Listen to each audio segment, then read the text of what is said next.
and welcome to the Panther Comms Sunday in the Box. You know, I was going to come on here and talk about the obvious Tampa game, Week 18. You know, I was just going to go, get into the stats and all that, and I will. But first and foremost, I want to say thank you to everybody who engaged my podcast and my content on TikTok and YouTube. And Facebook, even though I'm not there often, and Instagram, even though I'm not there often. I want to say thank you, and I appreciate you guys for checking out the podcast. Hopefully you've learned some things about myself and my understanding of the game of football and my passion for the Carolina Panthers. That's the whole purpose. So thank you very much, all you subscribers, and again, those who will follow me on TikTok and all that good stuff, man. I appreciate y'all. Secondly, after, going through some of the videos in relation to the game yesterday, especially in regards to the refereeing, the flags, I have to say it's amazing that Dave Canales hasn't blown a gasket. It's amazing that, even though we haven't heard from David Tepper all season pretty much, that this man is not going off. That was atrocious. That was disgusting. And it cost this team the game. I really normally don't say that. Now, granted, our defense could not get Tampa Bay off the field in the first quarter. Our offense didn't have any yards whatsoever in the first quarter. I'll get into the, third down conversion rate, which was crazy for Tampa. In just a second, but I just wanted to share this with you before I get into the stats. I normally don't get irritated in this in this field of content creation. I don't get frustrated because at the end of the day, I'm not playing the game. I'm not the owner. I'm not the coach. I'm not a player on the team. So I take that into consideration. But by God, I'm pissed off. Those referees. The timing of those calls, the inconsistency of those calls cost us the game. I'm sorry. That cost us the game. Bryce Young was in a groove. Tedoroa and Coker was starting to dominate that secondary, and we were taking advantage of it. Those calls cost us the game. I'm sorry. It is what it is. And I'm going to go through these numbers. You're going to see how tight this game was. And based on those calls, I mentioned this in a video yesterday that, this is not about the flags, and again, I hadn't really engaged the details, and, I don't listen to the commentary on the television, although I do listen to Luke and Anish on the radio. Jake wasn't there during this game. And Luke is a pretty even keel guy. He doesn't get too up and down on the radio. I can imagine what he's like when his mic is muted. But even then, you got to keep it together. He was definitely disagreeing with those calls. And I didn't really take into consideration, I couldn't grasp the context on how pivotal those flags were. Now that I've actually had time to sit down and look at it and listen, I don't care if Atlanta wins today. I can care less because we haven't been able to run the football on anybody. And darn near 8 weeks? Atrocious. Now let me tell you how close this game was. I just want to get that out there before I get started. Okay. Yeah. And thanks again, folks, for checking out the Panther Comms podcast. If you haven't subscribed, please do. I'll talk about my off-season schedule in just a second. So, this is the official NFL game book, the PDF version off of NFL.com. Great breakdown each and every time. The rain was coming.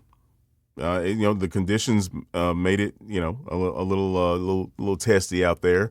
I know guys were talking about getting their cleats right and all other good stuff. But yeah, but once we got our footing, man, when we got that pass game going, we were good. Just shooting ourselves in the foot, not being consistent, not catching the football in some cases. But it is what it is. Okay, so the scoring summary in this game. Tampa Bay scored in the first quarter. Cade Otton, I believe that's his first touchdown of the season. Got that 18-yarder. That was 9 plays, 74 yards. And again, our defense started off slow, and some of that had to do with the fact that we allowed Tampa Bay to be multidimensional. We couldn't really make them do one thing. And that happens also when your offense is not putting up points and putting pressure on their offense to get points up on the board also. So that came into play in the first quarter. The second time Tampa scored, it was off of 11 plays, 69 yards. Okay. Of course, we didn't score to the second quarter. It was 10-0 in the first. Second quarter came around. That's when Bryce hit Tommy on an 8-yard touchdown reception. Okay. Due to the penalty situation, if I'm not mistaken, Tampa Bay got the field goal off of 7 plays for 40 yards with 2 seconds left in the second. And then nobody scored in the third quarter, obviously. And then in the fourth quarter, McLaughlin for Tampa got another field goal. And then Bryce hit Jalen Coker at the 2-minute mark. 8 plays, 72 yards. I was also off of that Ted Aroa 40-yarder. I really wish, just based on that scoring summary, I really wish Canales would spread out that defense and make them run around before you start running the football. Our offensive line, miraculously, is better at pass blocking versus Tampa than run blocking versus Tampa. Probably should have seen that already, Coach. What were our rushing yards against Tampa? Oh, okay. We didn't dominate on the ground. Anyway. All right, so team stats. Carolina had 285. Tampa Bay had 338. They ran 17 more plays than we did. A lot of that had to do with the first half. Yards per play, we were pretty even. We had 5.8 to their 5.1. Rushing yards. Now I'll get into the individual stats. But rushing yards. We ran the ball 14 times, folks, for 19 yards. And we lost by 2 points. Let that sink in, okay? We ran the ball 14 times in 4 quarters and obtained 19 yards in 4 quarters. That's less than 5 yards a quarter. Holy shit. What?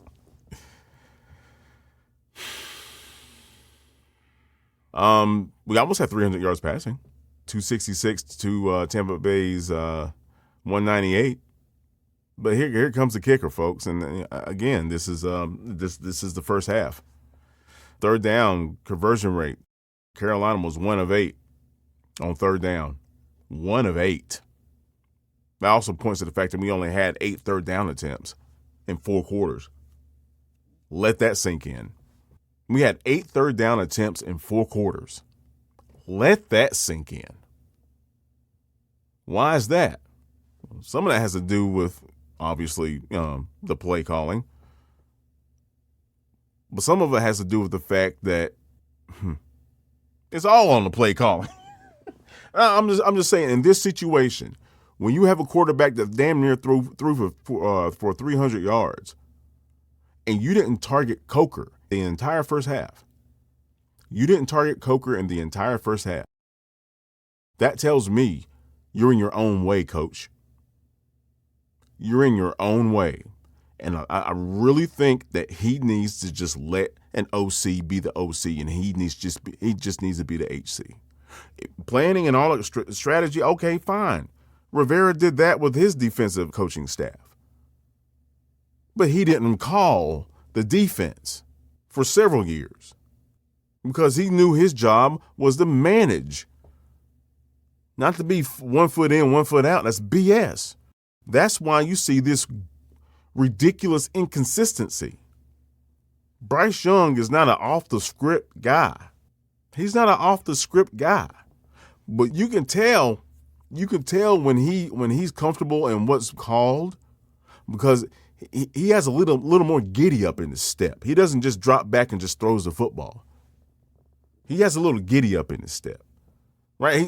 He's moving around the pocket, scanning down the field, looking for people to get open. You can tell it's night and day. That pick, that was a drop back. I'm just going to target that receiver because that's what I was told to do. When he stepped up to the line, audibling, when he had Teteroa, the flag got thrown at, obviously, offensive pass, BS. It was within 5 yards. The DBs don't own that turf over there, buddy. Within a 5-yard radius, you guys can go hand to hand. I'm just saying. You can go close quarters, buddy, within that 5-yard range, and that's what he did. It's not Teteroa's fault the old boy's a little too small over there. But that route, that situation right there was because Bryce Young stepped up to the line and made the call. Audible as that bad boy. Dave Canales is holding Bryce Young back because Dave Canales still wants to be the OC and doesn't want to be the HC. I don't know what the hell he's scared of. But it's quite obvious when you have a quarterback that can get it done because they completely shut the run down.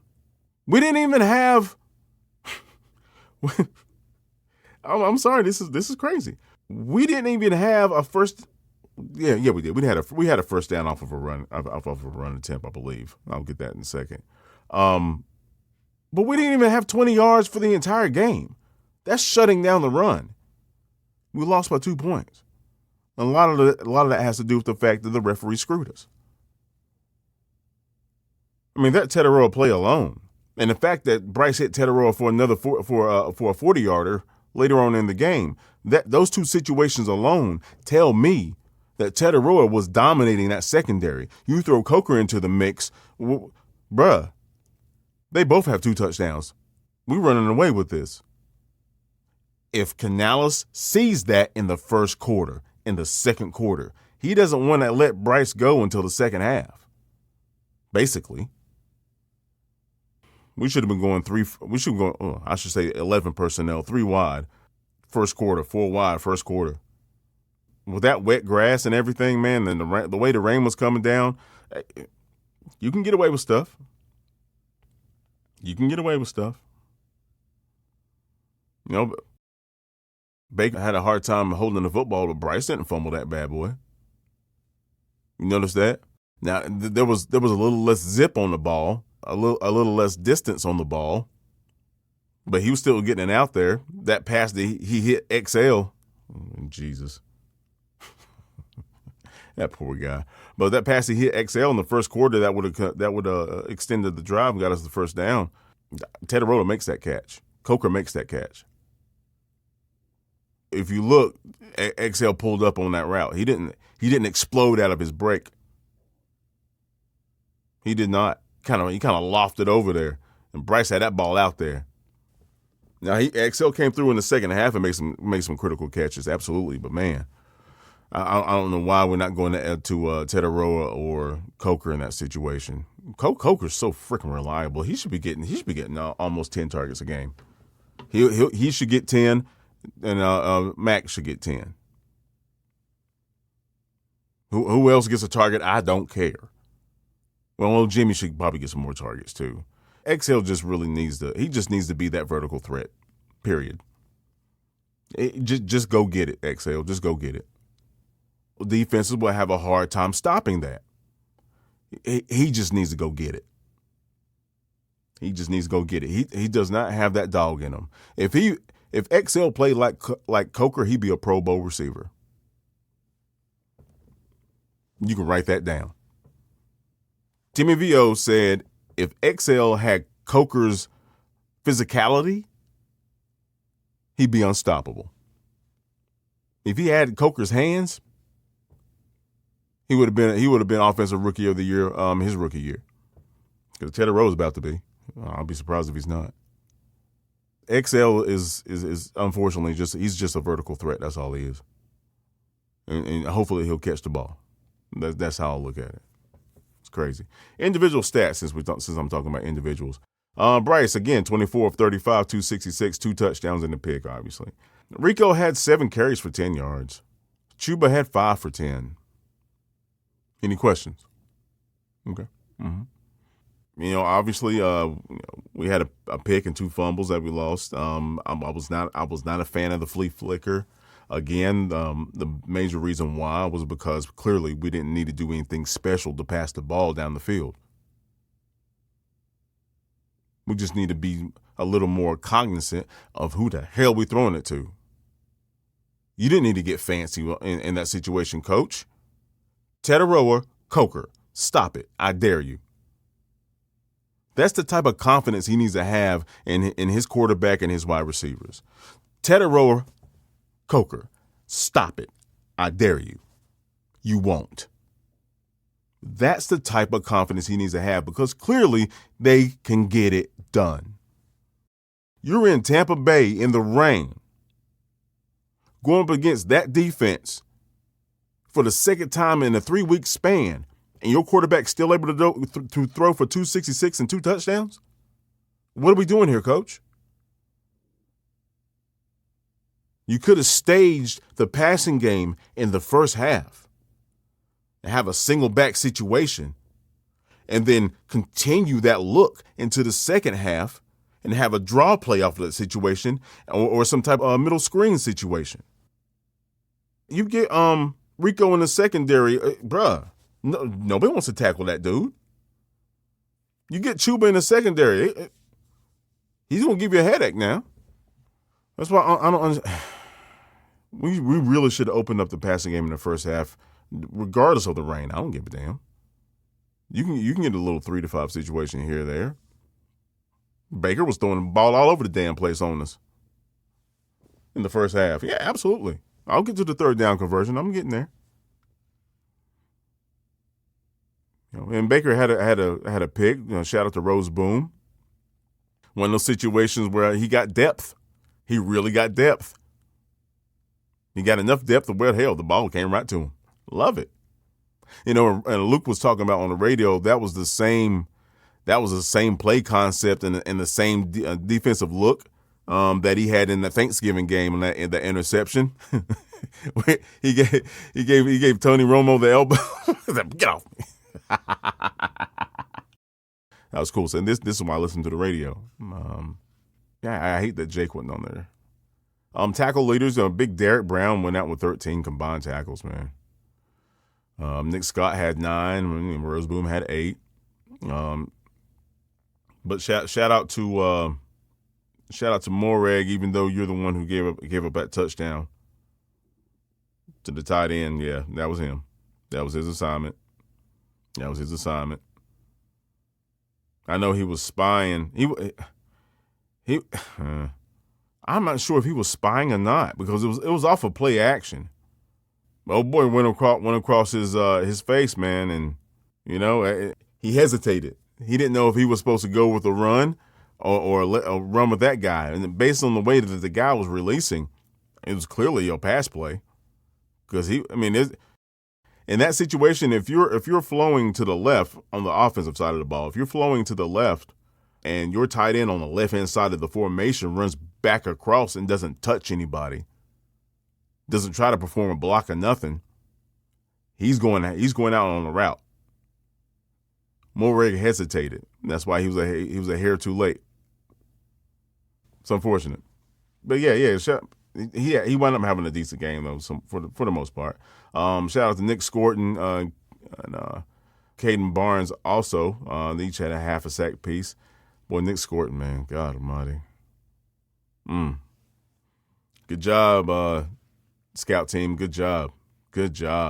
Princely had a big play, tackle for a loss.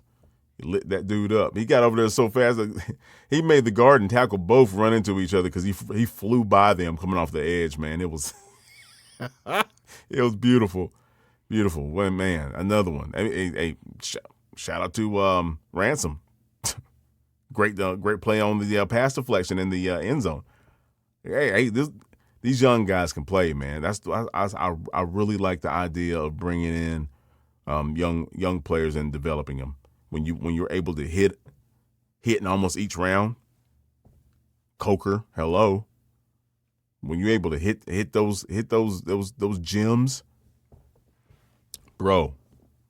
Let's get some veteran linebackers, big physical middle linebackers, because we're pretty good in terms of wheel linebacker position.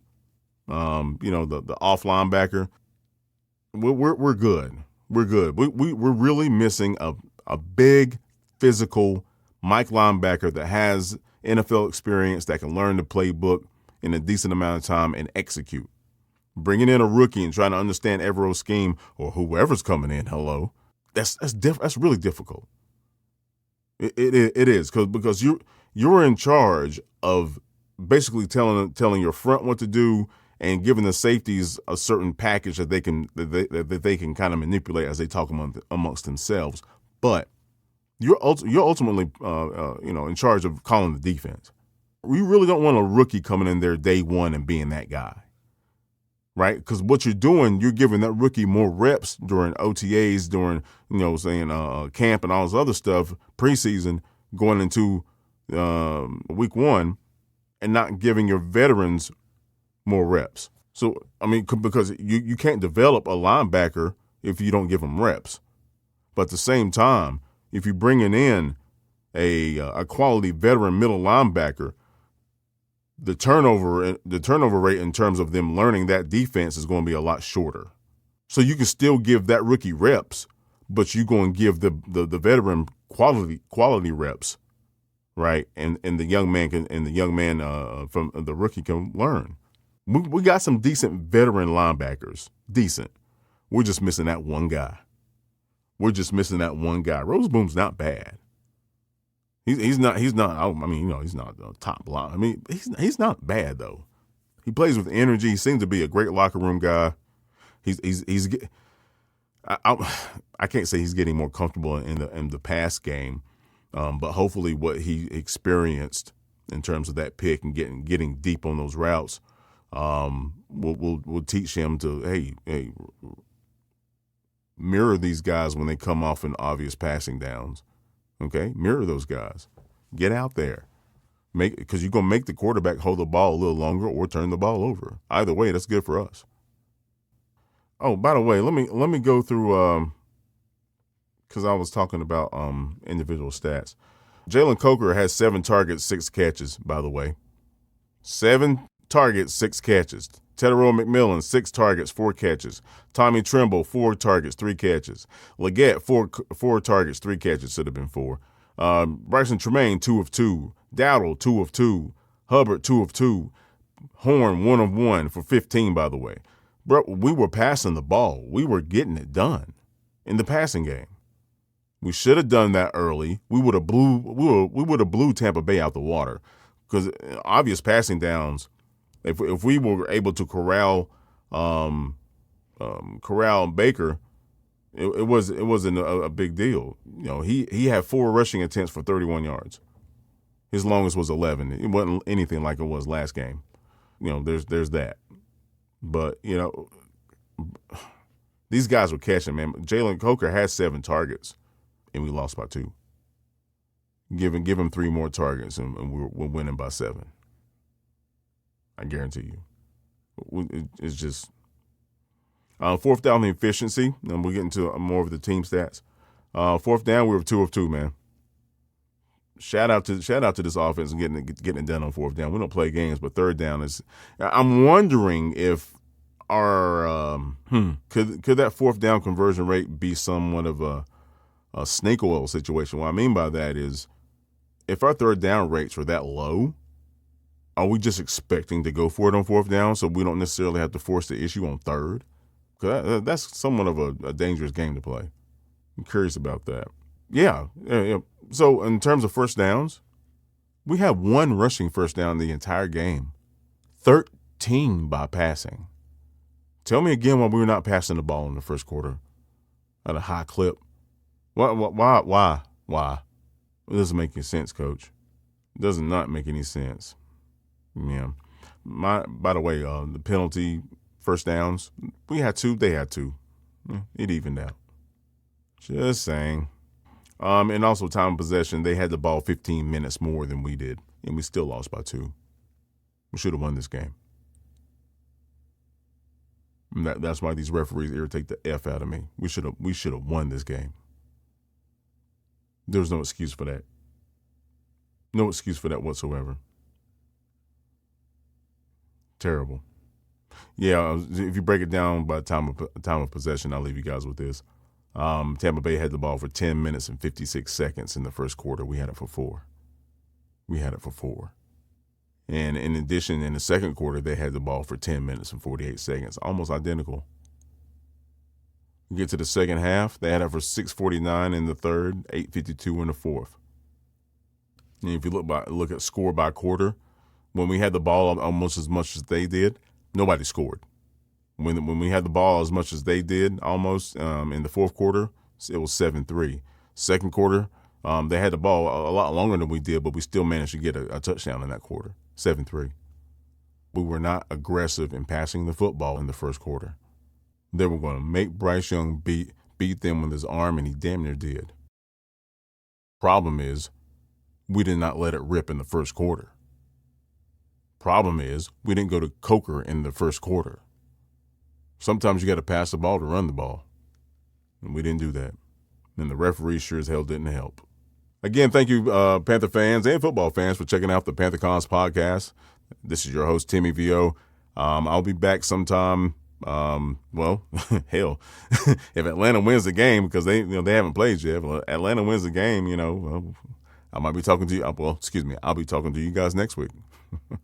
Either way, I will do a season summary, talking about coaches, talking about players, talking about potential needs and obvious needs for this team. And I'm not necessarily a draft guy, but I guess I'll drop some content on YouTube and TikTok, talking about the draft and things of that nature.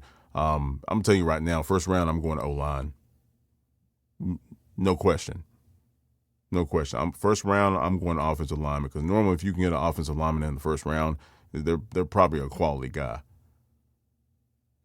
Guard and tackle, but primarily guard. We got Big Hunt coming back, but I don't know how long Lewis is going to be around. Moton is he's getting up there, right? If Canales wants to run the football, we need the type of personnel to run the football consistently. That means bringing guys off the bench, because people are going to get hurt. Will we bring back Christian next year? I hope so. But again, he's just going to be one guy in the rotation, right? I mean, make sure you guys subscribe. Yeah, I'm going to be around, and we're going to talk Panther football. And one thing's for damn sure, we are progressing in the right direction. We got the coaching staff. We just need to get a better feel of the personnel and things of that nature, and a mix of duties and responsibilities. We're just a couple players away from running the NFC South. Hell, we should be NFC South champions right now, but again, that's not how the refs wanted it. Anyway, Happy New Year, folks. And as always, keep pounding.